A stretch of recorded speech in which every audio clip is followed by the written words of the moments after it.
Bismillahirrahmanirrahim. Assalamualaikum warahmatullahi wabarakatuh. Alhamdulillahi wa kafa, wassalatu wassalamu ala rasulihil mujtaba wa ala alihi ahli sidqi wal wafa.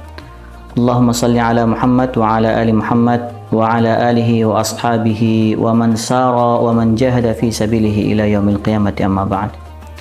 Pemirsa yang dimuliakan Allah Subhanahu wa taala, ketika berbicara bagaimana interaksi generasi terdahulu kita dengan bulan suci Ramadan, maka ini merupakan sebuah pelajaran, sebuah motivasi, dan sebuah ibrah dan hikmah bagi kita semua generasi saat ini.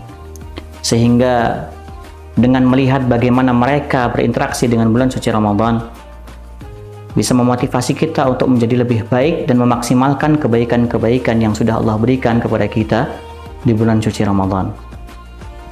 Kalau kita berbicara tentang bagaimana para sahabat dengan bulan suci Ramadan, maka perlu kita bahas 3 hal.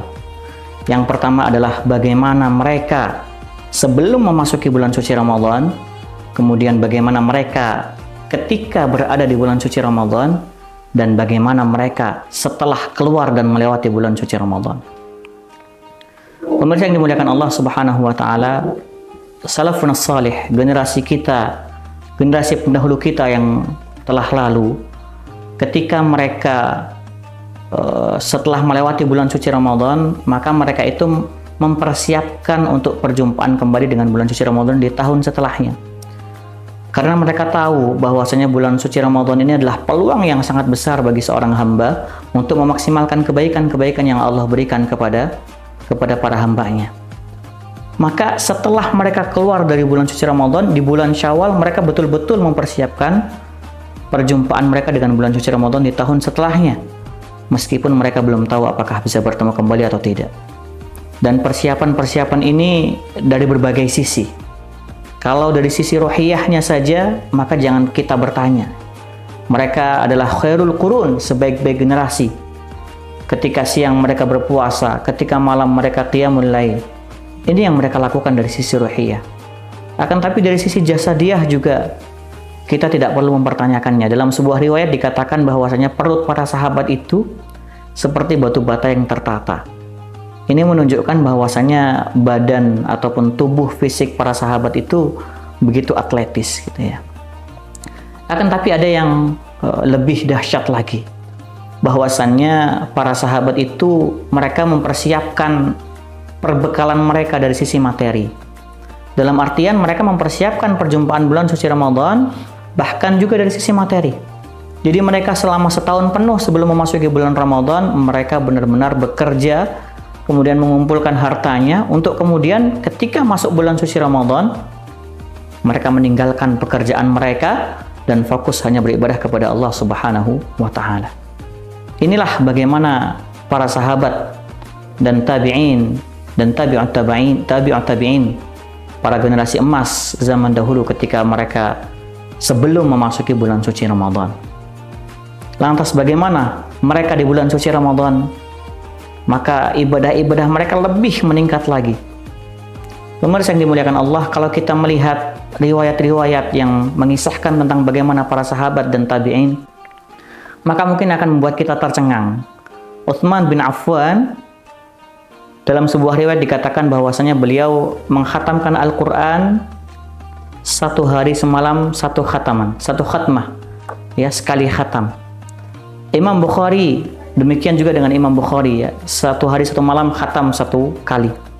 Imam Ahmad bin Hanbal 3 hari bisa menghatamkan Al-Quran. Ketika memasuki 10 hari terakhir di bulan suci Ramadan, beliau menghatamkan 1 kali khatam setiap harinya. Ya, bahkan Imam Syafi'i, kita sering mendengar kisah-kisah ini ya. Beliau menghatamkan Al-Quran 60 kali di bulan suci Ramadan. Berarti setiap harinya beliau menghatamkan 2 kali sehari. Ini dari sisi tilawah Al-Quran. Dan memang bulan Ramadan adalah bulan yang identik dengan Al-Quran. Karena Allah Subhanahu wa ta'ala berfirman, "Syahrul Ramadan alladzi unzila fihi Al-Quran." Bulan Ramadan adalah bulan yang di dalamnya turun Al-Quran. Mungkin kita bertanya-tanya, apakah mungkin seperti ini dilakukan begitu ya? Apakah mereka itu tidak memiliki aktivitas yang lain? Apakah mereka tidak memiliki amanah-amanah yang lain? Jawabannya adalah mungkin. mungkin. Karena ini merupakan keberkahan waktu yang Allah berikan kepada mereka, dan ini merupakan karunia yang sangat besar. Dan fadlullah, karunia Allah itu yu'tihi may yasha, Allah berikan kepada siapapun yang dikehendakinya. Al-Faqir pernah membuktikan ini, pemirsa yang dimuliakan Allah. Ketika kami dulu bersama-sama menghafalkan Al-Quran, kami pernah mempraktekkan ya terkait keberkahan waktu ini. Ketika itu Al-Faqir dengan sahabat Al-Faqir saling simaan, kemudian kami sama-sama menyimakkan satu juz Al-Quran. Akan tetapi ada perbedaan waktu yang kami gunakan. Al-Faqir menghabiskan waktu setengah jam dalam membaca satu juz. Akan tetapi sahabat Al-Faqir bisa menyelesaikan dalam waktu 15 menit. Padahal tempo yang kita gunakan ketika membaca Al-Quran itu sama. Maka ini semua merupakan bentuk keberkahan waktu. Dan keberkahan waktu merupakan karunia Allah, dan karunia Allah atau fadlullah itu Allah memberikan kepada siapapun yang dikehendakinya. Maka ini dari sisi tilawah Al-Quran, belum dari sisi yang lain.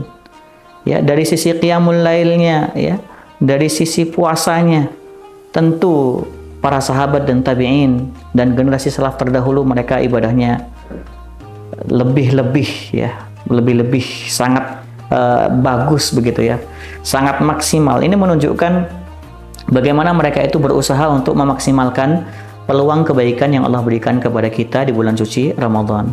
Karena Rasulullah bersabda, kullu amal ibni adam lah al-hasanatu bi asyri amsalha. Ya, pada bulan suci Ramadan itu amalan-amalan kebaikan itu dilipat gandakan pahalanya.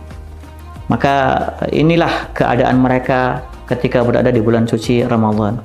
Bagaimana setelah mereka keluar daripada bulan suci Ramadan, maka mereka menjadi lebih baik lagi.